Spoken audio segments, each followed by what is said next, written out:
요즘 LH 사태를 계기로 토지 보상 제도를 손봐야 한다는 지적도 많습니다. 그러나 자칫하다가는 제대로 보상받아야 할 사람들이 못 받는 문제도 발생할 수 있기 때문에 이 묘안 짜내기가 쉽지만은 않아 보입니다. 이지윤 기자의 보도입니다. LH 직원과 가족 등이 공동 소유하고 있는 경기도 시흥의 밭입니다. 5,000제곱미터가 넘는 땅을 4개 필지로 쪼갰습니다. 수도권에서 1,000제곱미터 이상의 땅을 갖고 있다 LH와 합의에 수용되면 새로운 토지로 보상받는다는 규정을 노린 것으로 해석됩니다. 특히 지난해부터 땅 대신 아파트 입주권을 선택할 수 있게 되면서 투기 세력의 개입 우려는 더 커졌습니다.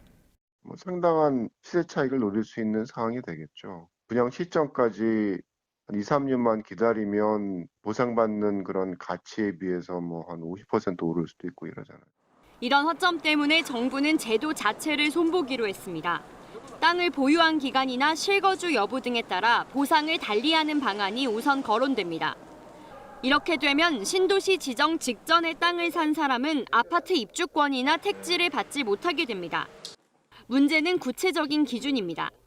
국토부 관계자는 다양한 개선 방안을 검토하고 있긴 하지만 고려할 사항이 많아 고민이 길어지고 있다고 밝혔습니다.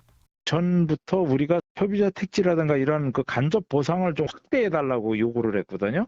LH 직원들 땅 투기로 인해서 원주민들이 그동안 받아왔던 보상을 더 축소하는 것에 대한 염려가 있습니다.